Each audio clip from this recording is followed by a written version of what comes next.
So Kirby is not the only character to gain the first open world game the next year. Sonic has gained, of course, Sonic Frontiers. The leaks have said this for a while that Sonic Frontiers is going to be an open world game. So basically, number one, it is a massive world Sonic game. Consider people complain, oh, but the world's gonna be boring or blah blah blah. Because there's a lot. Because the open world trap is true, but Sonic runs really fast. Okay, he's gonna travel really fast. I think they should do that where he can travel, where he can ramp up speed and travel really fast in the open world. I think Dust alone, flying around, jumping around in this open world will be massive as well. It is coming out on 2022, next year. And it was originally called Sonic Rangers. That was the original title. Again, it was probably the code name because there's a code name for a game, where games usually get like Project blah blah blah, and then they get turned to the actual title, though, as well.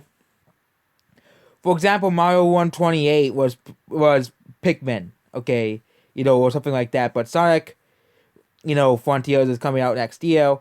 It looks pretty good. I hope it's way better than the last couple of Sonic games, because the last couple of Sonic games were not as good as older Sonic games.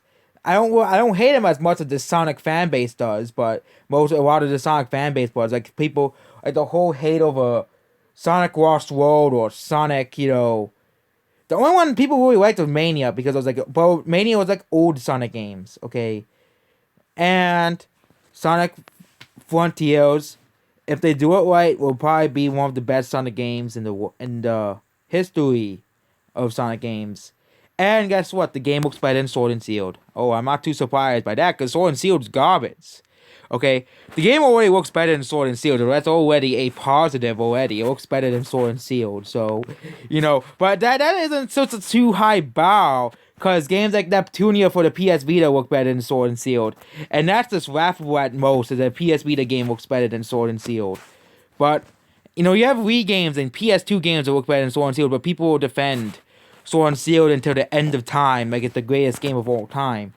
But Sonic Frontiers teases redemption for the Sonic franchise's 3D legacy. Sonic's franchise's 3D legacy, there were good and bad Sonic 3D games, okay? People act like 3D Sonic's like the worst thing ever. Sonic Colors was a 3D Sonic game. Sonic Heroes was pretty well received by fans.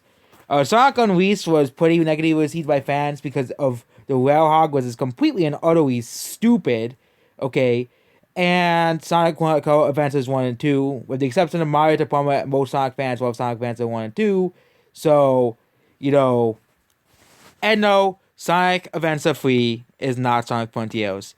I think they've given up on making Sonic Adventure 3. I think the closest we got to Sonic Adventure 3 was Sonic 06, and that game was a train wreck, so, So not every Sonic 3D game was bad. The only real bad ones that everybody universally panned were Sonic 06 and Sonic Boom Rise of Lyric. Where Sonic Boom Rise of Lyric was not even made by Sega. It was made by some indie developer called Big Red Button Gaming.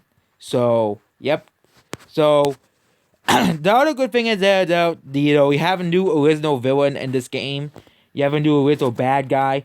So it isn't Eggman. Sonic fighting Eggman for the 100th time. So at least Sonic is being more innovative than, Bowser. Like Mario Kart, it's always Mario versus Bowser. They'll never make a new original villain. Sega at least tries to make new original villains. I think Eggman will probably be somewhat in this game. And some other Sonic characters. But if they're going to go for an all original characters and an all original cast of characters, it's going to be welcome to the Sonic series. So, yeah, that's basically about this video. Goodbye.